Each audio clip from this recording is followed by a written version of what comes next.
আমরা যখন ছোট ছিলাম আমরা দেখতাম গ্রামে প্রত্যেকটা বাড়িতে সকালবেলা ফজরের নামাজের পরে শুদ্ধ হোক অশুদ্ধ হোক প্রত্যেক ঘর থেকে মহিলাদের কোরআনের তেলাওয়াতের আওয়াজ গুনগুন গুনগুন গুনগুন গুনগুন গুনগুন সুরে মহিলাদের কোরআনের তেলাওয়াতের আওয়াজ প্রতিটা ঘরের দরজা দিয়ে অথবা জানালা দিয়ে বের হইতো।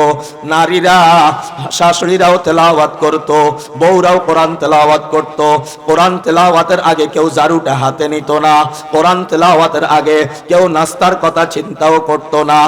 আর বর্তমান যুগের মেয়েরা এরা তো কোরআন তেলাওয়াত জানেও না করেও না। এরা জানে মোবাইলে টিকটক কেমনে বানাইতে হয়, এরা জানে মেসেঞ্জারে কেমনে প্রেম করতে হয়, এরা জানে ইমোতে কেমনে চ্যাট করতে হয়, ইমোর গ্রুপে কেমনে ঢুকতে হয়, হোয়াটসঅ্যাপ কেমনে করতে হয়, টেলিগ্রাম কেমনে করতে হয়, ইনস্টাগ্রাম কেমনে করতে হয়, মোবাইলের মাধ্যমে সফটওয়্যার কোনটা দিয়া শয়তানি করা যায়, এরা জানে এইগুলা। রাত ভর সবাই মনে করে, শাশুড়ি মনে করে আমার বৌমা ঘুমায়া গেছে, শ্বশুর মনে করে বৌমা ঘুমায়া গেছে, দরজা ভিতরে লাগাই দিয়া কানের মধ্যে হেডফোন লাগাই দিয়া মোবাইল স্বামীর লই মগ্ন হয়ে গেছে। আল্লাহ রে আল্লাহ, দরজা বন্ধ করে দিয়া মোবাইলের মধ্যে শুরু করিয়া দিল আকাম কুকাম। কখন রাত্রে 2টা বাজে খবর নাই, কখন রাত্রে 1টা বাজে খবর নাই, রাতকে দিন বানায় পালাইছে। আগের যুগের মহিলারা নামাজ মোটেও ছাড়তো না, এখনকার যুগের বউরা মেয়েরা নামাজ মোটেও পড়ে না, এশার নামাজও পড়ে না, রং তামাশার মধ্যে সময় কাটে, আবার ফজরের নামাজ ঘুমের ঘরে কাটে। কখন 7টা বাইজা যায় খবর নাই। কথা বলেন ঠিক না বেঠিক? এই জন্য বর্তমান যুগের মেয়েদের জীবন অভিশপ্ত জীবন। স্বামী তোমারে 5 লক্ষ টাকা মোহরানা দিয়া, এত সুন্দর সাজানি দিয়া, তোমার বাপের বাড়ি থেকে বধূ সাজাইয়া তার ঘরে স্ত্রীর মর্যাদা দিয়া নিয়ে আসলো। এত কিছু করার পরে সেই স্বামীটারে ধোকা দাও।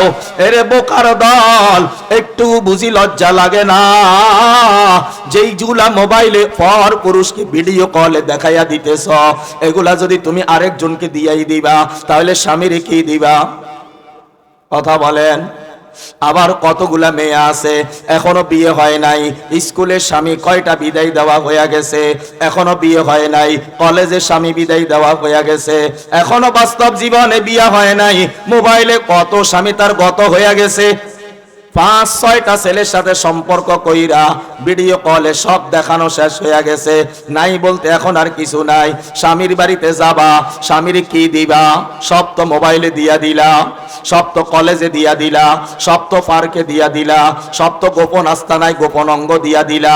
স্বামীর কি দিবা? স্বামীর ধোকা দিবা। কথা বলেন ঠিক না বেঠিক?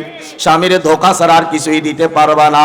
যারা এই সমস্ত অপকর্ম করো, তোমরা যদি সন্তানের মা হও তাহলে তোমার সন্তান কি মসজিদের ইমাম হবে? তোমার সন্তান কি কোরআনের হাফেজ হবে? তোমার সন্তান কি মুফতি মুহাদ্দিস হবে? তোমার সন্তান কি এলাকার মধ্যে নেককার ছেলে হবে? তোমার সন্তান কি মানুষের কল্যাণে আসবে? না না না না না, এমন সন্তানই তুমি জন্ম দিবা যেই সন্তান তোমারে লাইতেয়া ঘর থেকে বাইর করে দিবে। এমন সন্তান জন্ম দিবা, এখন জন্ম দেওয়ার পরে বলবা এমন যদি জানতাম তোরে ফ্যাটের ভিতরে মাইরা ফেলাইতাম। কয় কি কয় না? কয় কি কয় না? ও বাবারা, আজকে মা বাবার কারণে সন্তানদের ভবিষ্যৎ নষ্ট হয়ে যায়। মা বাবা খারাপ হওয়ার কারণে সন্তান খারাপ হয়ে যায়। মা বাবা যদি ভালো হইতো সন্তানও ভালো হইতো। মা বাবার কারণে সন্তানের 16 আনা জীবন 16 আনাই নষ্ট। কে করছে? মা বাবাই করছে, কেউ করে নাই। কারণ মা বাবা তো সন্তানকে ইসলাম শিখায় নাই, মা বাবা তো সন্তানকে কোরআন শিখায় না। কিয়ামতের ময়দানে যখন সন্তান জাহান্নামী হয়ে যাবে, সন্তান আল্লাহর কাছে আপিল করে বসবে, আল্লাহ আমার জাহান্নামে দিছেন, সেটা আপনার ফয়সালা, আমি মেনে নিলাম, কিন্তু আমার একটা প্রশ্ন, আল্লাহ বলবে বান্দা কি প্রশ্ন? আল্লাহ আমি যে জাহান্নামী হইলাম এর পিছনে দায়ীকে, আমি তাদেরকে দেখতে চাই। তখন দায়ী হিসাবে মা বাবা হবে, তখন মা বাবাকে সামনে উপস্থিত করা হবে। তখন সন্তান বলবে আল্লাহ এদেরকে জাহান্নামের গেটের মধ্যে শোয়াইয়া দেন, আমি এদের গর্দানের মধ্যে ফাড়া দিয়া দিয়া জাহান্নামে ঢুকতে চাই, কারণ এরাই তো আমার জীবন শেষ করছে, এরাই তো আমার জীবন শেষ করছে। এখন আমি বাবা, আমি কেমন বাবা? আমার সন্তান দেখ আমি একটা বেনামাজি বাবা। কথা বলেন ঠিক না বেঠিক? আমার সন্তানের সামনে আমার পরিচয় কি? আমি একজন বেনামাজি বাবা, আমি একজন সুদখোর বাবা, আমি একজন ঘুষখোর বাবা, আমি এমন এক বাবা যার মুখে দাড়ি নাই, আমি এমন এক বাবা যেই বাবা সন্তানের সামনে আল্লাহর হুকুম মানি না, নবীর তরিকা মতে চলি না। তো আমার বাবা লো কোয়ালিটির মুসলমান, আমি কি করে ফার্স্ট ক্লাস মুসলমান হব? এই জন্য বাবার মুখেও দাড়ি নাই, ছেলের মুখেও দাড়ি নাই, বাবাও নামাজ পড়ে না, ছেলেও নামাজ পড়ে না, বাবাও বিড়ি টানে, ছেলেও গাঞ্জা টানে। কথা বলেন ঠিক না বেঠিক? আম্মাও পর্দা করে না, মেয়েও পর্দা করে না, আম্মাও ওয়াক্ত মত নামাজ পড়ে না, মেয়েও ওয়াক্ত মত নামাজ পড়ে না। আম্মার চোখে লজ্জা নাই, মেয়ের চোখেও লজ্জা নাই, আম্মার চোখে শরম নাই, মেয়ের চোখেও শরম নাই। আম্মা মানুষকে শরীর দেখায়া চলে, মেয়ে বুঝি গোপন করি চলবে? কথা বলেন। মেয়ে দেখে, তার মেয়ে তো এখনো বোরকা গায়ে দেওয়া আরম্ভ করে নাই, মেয়ে দেখতেছে মেয়ের মা যে বোরকা গায়ে দেয়, এই বোরকাটা হইলো ডানা কাটা বোরকা, ডানা কাটা ফরির মতো লাগে। তো মেয়ে দেখতেছে, যদিও কিছু বলে না কারণ মা তো, কিন্তু মেয়ে দেখতেছে আমার মা নাম্বার 1 শয়তান। কথা বলেন। আমার মা নাম্বার 1 শয়তান। আমার মা যদি ভালো হইতো এমন টাইট ফিট বোরকা গায়ে দিত না, আমার মা যদি ভালো হইতো এমন আকর্ষণীয় বোরকা গায়ে দিত না, আমার মা যদি ভালো হইতো আমার মা এত পারফিউম মারতো না, আমার মা যদি ভালো হইতো এমন সাজিগুজি রাস্তায় চলতো না। মেয়ে তো জানে আমার বাবা বিদেশ নাই, তাহলে আমার মা কাল্লাই গা সাজে। কথা কয় না কি? আপনাকে বিরুদ্ধে ওয়াজার এটা লাই মাতেন না?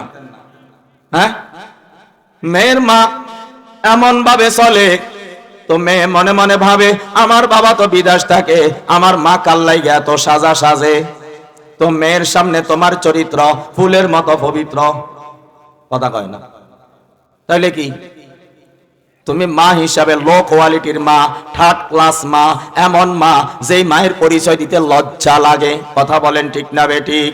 তুমি বোরকা গায়ে দিবা, সাদা সিধা বোরকা গায়ে দাও, তুমি বোরকা গায়ে দিবা, ডালা ডিলা বোরকা গায়ে দাও, এমন বোরকা গায়ে দাও রিক্সাওয়ালাও তোমার দিকে না চাইয়া পারলো না, ইমাম সাহেব চোখের তৈরা রাখতে পারলো না, চোখের সামনে ডানা কাটা ভরি কেমনে নসায়। কথা কয় না? হ্যাঁ, এমন বোরকা কেন পরো? লজ্জা করে না? আল হায়াউ শুবাতুম মিনাল ঈমান। যার লজ্জা নাই তার ঈমান নাই। বর্তমান যুগের মেয়েরা ওরা কি আমাদের জামাগুলা দেখে না? আমাদের জামাগুলা যে ঢালা ঢিলা, আমরা যদি টাইট ফিট জামা গায়ে দেই গুনাহ হবে না? কথা বলেন ঠিক না বেঠিক? কারণ আমাদের শরীরের মধ্যে এমন কোনো আকর্ষণ নাই, আমাদের শরীরের মধ্যে এমন কোন গোপন অঙ্গ নাই যেটা আমি টাইট ফিট জামা গায়ে দিলে ভেসে উঠবে। এরপরেও তো আমরা কত ঢালা ঢিলা জামা গায়ে দেই, তোমরা কি এগুলা দেখো না? কিন্তু না না না না, তোমার শরীর তো সবাইরে দেখাইতে হবে। আল্লাহ যে তোমারে এত সুন্দর করে বানাইছে, তুমি কিপটা না, তুমি সবার জন্য ফ্রি। কথা কয় না? এমন যদি পরিস্থিতি হয় তাহলে এরা কেমনে নেককার সন্তানের মা হবে? এই জন্য আজকে মুসলমান আছে, মুসলমানের কাছে ইসলাম নাই। যদি ইসলাম থাকতো তাহলে মুসলমানের এই পরিণতি হইতো না। আগে তো সন্তান জন্ম হইতো বাড়িতে, সন্তান জন্ম হওয়ার পর পর দাদা দৌড়াইয়া মসজিদে যাইতো, হুজুর আসেননি? কি হইছে ও কাকা? সে বাড়ি বাড়ি বাড়ি সুসংবাদ আছে। কি হইছে? আলহামদুলিল্লাহ হুজুর, আমার মেয়ের ঘরের নাতি হইছে, চলেন আজান দিতে হইব। ইমাম সাহেব গেলেন, ডাইন কান আজান আর বাম কান ইকামত দিয়া দিলেন। ইসলামের দাওয়াত, নামাজের দাওয়াত। আপনার ছেলের ঘরে নাতি, মেয়ের ঘরের নাতিকে ইমাম সাহেব দিয়ে আসলেন। আর আপনার নাতনি হইছে, ইমাম সাহেবকে ডাক দিলেন, আয়েশা আজান দিয়া ইসলামের দাওয়াত দিয়া গেলেন, নামাজের দাওয়াত দিয়া গেলেন। এখন তো তোমরা এমন মা হইছো, ডিজিটাল মা, ডিজিটাল গজব তোদের উপরে নাজিল হইছে। এখন আর সন্তান বাড়িতে জন্ম দিতে পারবি না ডাক্তার আব্বা সারা। কথা কয় না? সব জানোয়ারের বাচ্চা যদি আগের মতো হইতে পারে তাহলে তোমারটা কেন হবে না? সব জানোয়ার তো পেটের মধ্যে বাচ্চা রাখে, তুমিও তো রাখো। তাহলে গরুরটা যদি ঠিক থাকতে পারে, ছাগলেরটা ঠিক আছে, হরিণেরটা ঠিক আছে, কুত্তারটা ঠিক আছে, বিড়ালেরটা ঠিক আছে, সব হাইওয়ান জানোয়ারেরটা ঠিক আছে, ঠিক নাই শুধু মানুষের, কারণ মানুষ কুত্তার চাইতেও খারাপ হয়ে গেছে। এই জন্য এখন আর তোমরা বাড়িতে সন্তান জন্ম দিতে পারো না, কারণ আল্লাহর রহমতের দরজা বন্ধ, আল্লাহর গজব তোমাদের জন্য চলে আসছে। এই জন্য বলি, তোমাদের জীবন গজবে গজবে ভরা জীবন।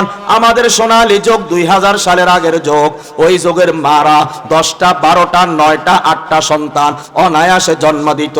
সিজার তো থাক দূরের কথা, ডাক্তারের নামও তো মুখে দিয়া লইত না।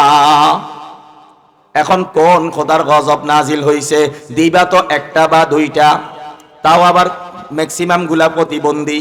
কথা বলেন, আগের যুগে এত সন্তান জন্ম দিত, প্রতিবন্ধী হইতো না। এখনকার যুগে সন্তান জন্ম দাও, অধিকাংশ গুলা প্রতিবন্ধী। কোনুগার গাল বাঁকা, কোনুগার ঠোঁট বাঁকা, কোনুগার গার বাঁকা, কোনুগার বুদ্ধি নাই, কোনুগার কথা বলতে পারে না, কোনুগার ছাই একদিকে। আমনে মনে করছেন কি সুম্মুই ছাই দিস, ঠিক আছে, ছাই দিছে হুকমুই, চকুরি রয়েছে হুসুমুই, হলা টাকরা করি বানাইছে। কথা কয় না, মায় সন্তান গর্ভে রাখি যারা নেক কাজ করছে তাদের সন্তান গুলারে আল্লাহ সুন্দর করে বানাইছে, আর যারা সন্তান গর্ভে রাখি আকাম করছে তাদের সন্তান গুলারে বলতে লজ্জা লাগে, বান্দরের মতো করে বানাইছে। কথা বলেন, তাহলে তোমাদের সন্তান এখন আর বাড়িতে হয় না, তোমাদের সন্তান হয় হাসপাতালে। আজান কোন হুজুরে দেয়? কথা কয় না, আজান কোন হুজুরে দেয়? আগে সন্তান হইলে আজান তো মসজিদের হুজুরে দিত, হাসপাতালে কোন হুজুরে দেয়? তোমার সন্তানের কানে আজানও নাই, একামতও নাই, ইসলামের দাওয়াতও নাই, ইমানের দাওয়াতও নাই, নামাজের দাওয়াতও নাই। আছে কি? যেটা তুমি সন্তান গর্ভে রাখি মোবাইলে করছো সেইটা। কথা কয় না। এই জন্য নেককার সন্তান জন্ম হওয়া দুনিয়ার মধ্যে বন্ধ হয়ে গেছে। এখন যা জন্ম হয় সবগুলা এলোমেলো। কথা কয় না, সবগুলা কি এলোমেলো। তাহলে তোমার মা যদি সন্তান ঘরে জন্ম দিতে পারলো, তুমি কেন পারলা না? তোমার মায়ের আদর্শ তোমার মধ্যে আসলো না কেন? খোদার গজবের মোবাইলে বুঝি তোরে খাইছে, টিকটকে তোরে খাইছে। কথা কয় না, মোবাইলে আকাম কুকাম কইরা নিজের জীবন তো শেষ করছস, এখন বাচ্চাটারও জীবন শেষ করছস। কথা কয় না। অধিকাংশ বাড়িতে এখন প্রতিবন্ধীর সংখ্যা দিন দিন বাড়তে আছে। সব সন্তান প্রাকৃতিক নিয়মে প্রতিবন্ধী হয় নাই, অধিকাংশগুলা নিজেদের পাপের বোঝা। অধিকাংশগুলা কি? নিজেদের পাপের বোঝা। এই জন্য আমার বাবারা ভাইরা দেখবেন গ্রামে থাকলে আকাম কুকাম করতে পারে না, এই জন্য স্বামীরে পটায়। তোমার ছেলেরা যদি মানুষ করতে হয় শহরে যাওয়া লাগবে। এই আমরা গ্রামে পড়ি মানুষ হইছি। কথা কয় না, তোমরা গ্রামে পড়লে মানুষ হবে না। যত শহর আছে, শহরের যত মাস্টার আছে, যাইয়া দেখা ওরা সবাই গ্রামে থাকি পড়ছে। কথা বলেন ঠিক না বেঠিক? গ্রামে যত শহরের যত মাস্টার আছে এরা কি শহরে থাকি পড়ছে নি? এরা গ্রামে থাকি পড়ে ননি, এরা গ্রামে থাকি মানুষ হয় ননি। এক নাম্বার কথা হইলো তোমার মা বাবার খেদমত করতেন না, এটা বললে তো তুমি মানতে না। এটার লাই সন্তানের অজুহাত। সন্তানকে ভালো লেখাপড়া করাবো, মানুষের মতো মানুষ বানাবো, আর আমি শহরে থাকি আকাম করি অমানুষ হইব। কথা কয় না, শহরের মধ্যে আকাম করতে সহজ, এই জন্য গ্রাম সারিয়া শহরের দিকে চলে যায়। সবাই না কিন্তু, আকসার গুলা, ঠিক না বেঠিক? অধিকাংশরাই এরকম শহর সারি গ্রামের দিকে চলে যায়, যাতে করে শ্বশুর শাশুড়ি কিছু টেন না পায়। আছে না নাই?